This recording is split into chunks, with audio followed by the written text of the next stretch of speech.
Hello बच्चों, आज हम मैथ्स चैप्टर 6 जिसका टाइटल है लाइंस एंड एंगल्स, उसमें हम थ्योरम 6.6 समझेंगे। ये आपके पेज नंबर 78 पर है अगर आपके पास नई बुक है।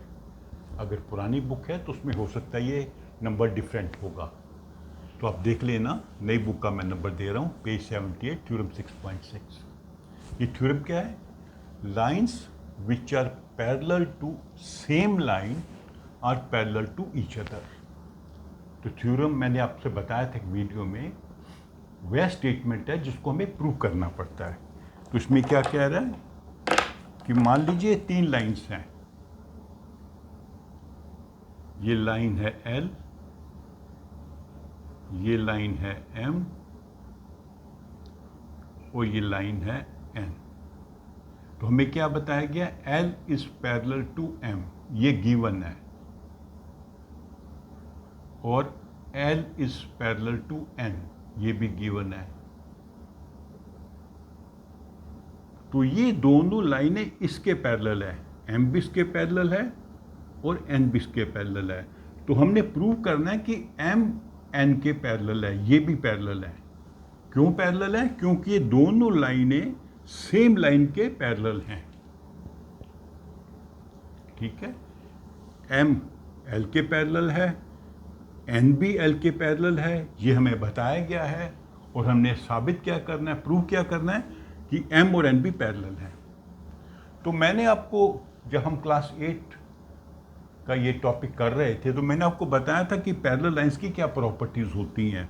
पैरेलल लाइन की प्रॉपर्टीज़ होती हैं कि अगर एक ट्रांसवर्सल उनको इंटरसेक्ट कर रहा है 2 पॉइंट्स पर, तो यहाँ पर कुछ पेयर ऑफ एंगल्स बनते हैं जो इक्वल होते हैं। एक होता है कॉरस्पॉन्डिंग एंगल, ये कॉरस्पॉन्डिंग इक्वल होंगे, या ये जो अल्टरनेट इंटीरियर एंगल है, ये एंगल और ये एंगल, ये भी इक्वल होंगे, या जो इंटीरियर एंगल है ऑन द सेम साइड, वो सप्लीमेंट्री एंगल होंगे।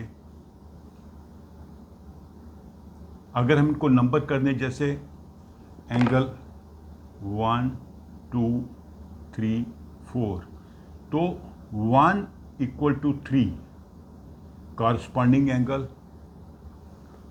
2 = 3 वर्टिकली अपोजिट एंगल, नहीं sorry, alternate interior angle, sorry, vertically opposite two हो 1 और 2, alternate interior angle.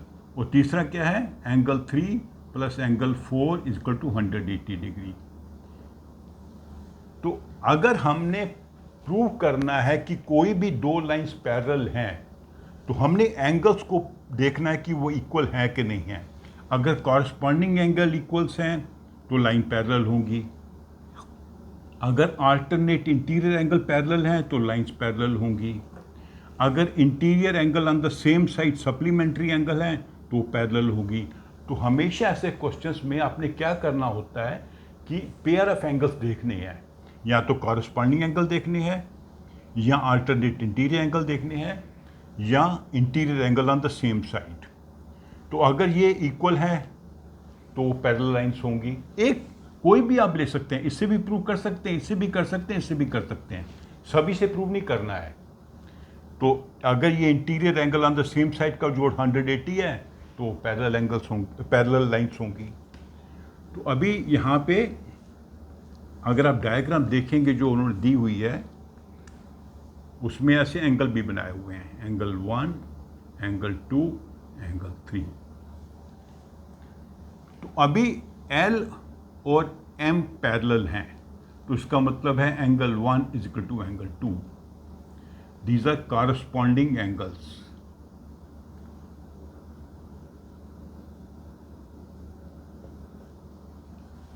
Angle 1, angle 2 equal है। क्यों इक्वल है? Because L is parallel to M। फिर एंगल 1 = एंगल 3, ये भी सेम रीजन है, because L is parallel to N। 1 2 के बराबर है और 1 3 के बराबर है।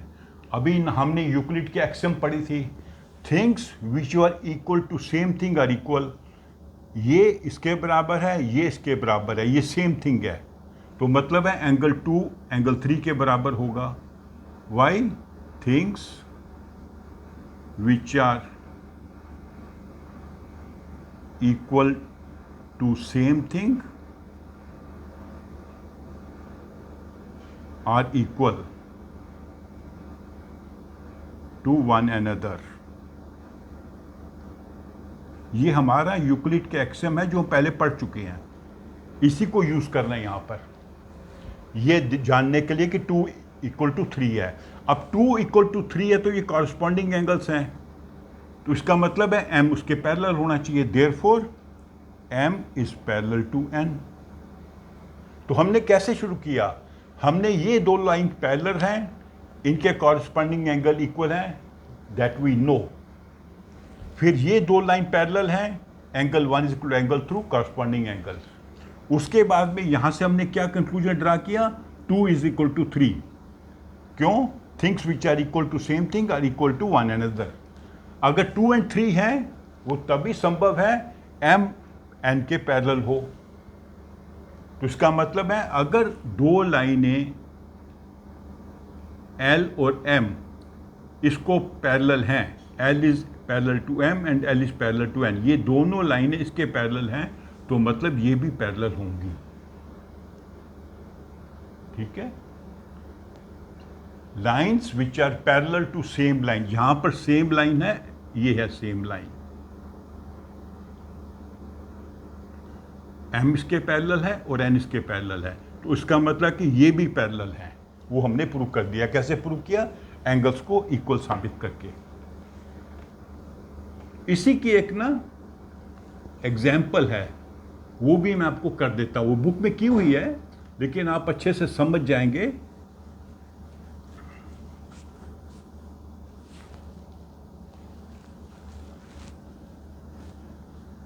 इन क्वेश्चंस को हम कैसे सॉल्व करना चाहिए।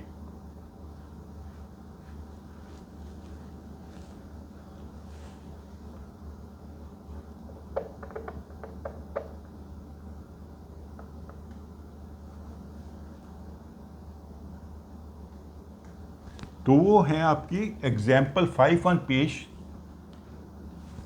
Example 5 on page 79। अगर आप बुक निकालेंगे तो उसमें देखेंगे इन्होंने एक डायग्राम बनाई हुई है।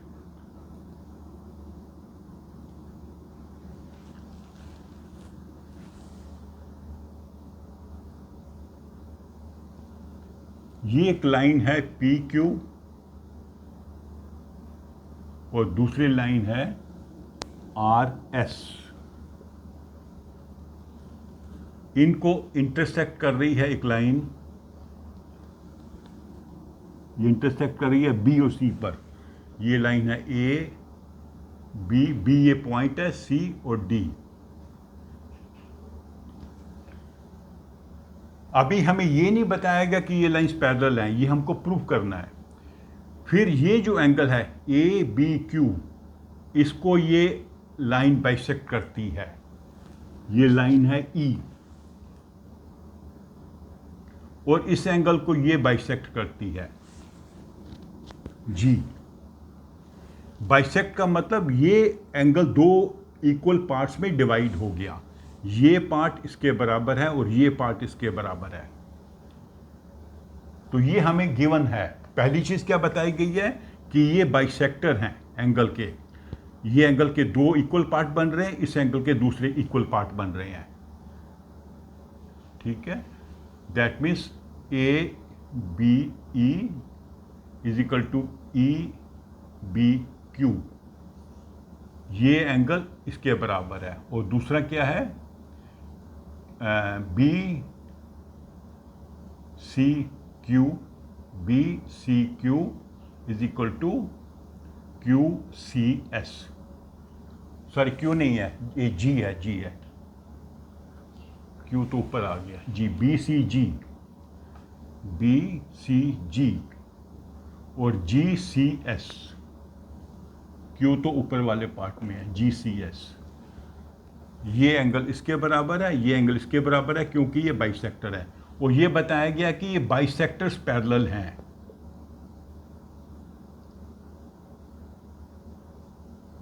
ये बाइसेक्टर्स के पैरेलल है, ये गिवन है, दिस इज ऑल गिवन। तो प्रूव क्या करना है हमने, P Q is parallel to R S. तो दो लाइनों को पैरेलल हमने प्रूव करना है, तो हमें देखना पड़ेगा क्या इनके कॉरस्पॉन्डिंग एंगल इक्वल हैं, क्या इनके अल्टरनेट इंटीरियर एंगल इक्वल है, क्या इनके इंटीरियर एंगल का जोड़ 180 डिग्री है। तो यहाँ पर हम कॉरस्पॉन्डिंग एंगल को यूज़ कर सकते हैं। क्यों? कि हमको एक हिंट दिया हुआ है कि ये बाइसेक्टर्स हैं। तो अभी देखिए एंगल ए बी क्यू जो है, ये वाला एंगल जो बड़ा वाला एंगल है, इट इज इक्वल टू ऐसे या करते हैं 1/AB। इसका जो हाफ है वो है इक्वल टू एंगल ABE। ये जो पूरा एंगल है इसका हाफ है। क्यों? ये बाइसेक्टर है। मान लीजिए टोटल 60 डिग्री का है तो ये 30 का होगा, ये अगर 80 डिग्री का तो ये 40 का होगा। तो ये अगर 60 का है तो ये 30 का है, ये 40 का है तो ये 20 का है। और वैसे ही एंगल BCS इसका हाफ है BCG का। ये जो बड़ा एंगल है इसका हाफ है, और ये बड़ा एंगल जो है इसका हाफ है। क्लियर? क्योंकि ये बाइसेक्टर हैं। अब हम जानते हैं कि ये दोनों लाइन पैरेलल्स हैं, गिवन। अगर दोनों लाइंस पैरेलल हैं और ये ट्रांसवर्सल इनको काट रहा है तो ये कॉरस्पॉन्डिंग एंगल इक्वल होंगे। These are corresponding angles because these are parallel lines. तो इससे क्या निष्कर्ष निकलता है? Angle ABE is equal to angle BCG। ये वाला एंगल इसके बराबर है क्योंकि ये दोनों लाइंस पैरेलल हैं और ये ट्रांसवर्सल है। तो अब ये देखिए ये इसके बराबर है, तो that means it is equal to angle ABE। तो things which are equal to same thing are equal. ये इसके बराबर है, ये इसके बराबर है, तो मतलब ये इसके बराबर होगा। 1/2 angle ABQ is equal to 1/2 angle BCS। ये इसके बराबर होगा। क्यों? क्योंकि ये दोनों सेम थिंग के बराबर हैं। ये इसके बराबर है और ये इसके बराबर है। Things which are equal to same thing are equal. तो ये अगर हाफ बराबर है तो angle ABQ is equal to angle BCS। ये इसका डबल है, 2 से मल्टीप्लाई करेंगे तो ये बनेगा, इसको भी 2 से मल्टीप्लाई करेंगे ये भी बनेगा। तो ये भी एक यूक्लिड का एक्सियम है, double of equal things are equal. दो चीज़ें बराबर हैं, A B के बराबर है तो 2A 2B के बराबर होगा। तो इसको हमने ट्वाइस किया तो ये बन गया ABQ। इसको 2 से मल्टीप्लाई किया तो एंगल BCS। तो इसका मतलब क्या है? Angle ABQ is equal to angle BCS। तो अभी ये देखिए ये एंगल जो है मैं ऐसे बनाता हूँ, ये एंगल इसके बराबर है, ये हमने प्रूव कर दिया। तो ये दोनों कॉरस्पॉन्डिंग एंगल हैं। तो कॉरस्पॉन्डिंग एंगल हैं तो इसका मतलब है ये लाइंस पैरेलल होनी चाहिए। Therefore PQ is parallel to RS।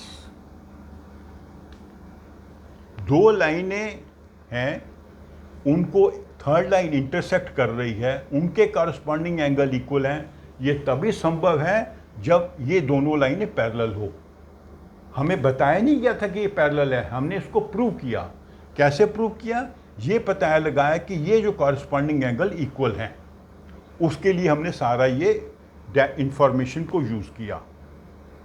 तो इससे हमें पता लगा कि चूंकि ये दोनों एंगल बराबर हैं इसलिए ये दोनों लाइंस पैरेलल हैं। PQ is parallel to RS। तो ये हमने प्रूव करना था। तो बाकी भी जब एक्सरसाइज आप करेंगे इस नेक्स्ट चैप्टर की, उनमें भी सब यही कॉन्सेप्ट आपको यूज़ करने होंगे। यूक्लिड के एक्सियम्स को यूज़ करना होगा, और जो ये प्रॉपर्टी है lines which are parallel to same line और पैरेलल टू ईच अदर, उसको भी यूज़ करना होगा। तो अगले वीडियो में हम क्या करेंगे, जो नेक्स्ट एक्सरसाइज होगी उसके कुछ क्वेश्चन को सॉल्व करेंगे। तो आप इस सारे पॉइंट्स को अच्छे से समझ लें। अगर किसी पॉइंट में आपको दिक्कत लगती है, आप कमेंट बॉक्स में लिख के मेरे को बताएं, तो मैं आपको दोबारा समझाऊंगा। Okay, all the best, thank you.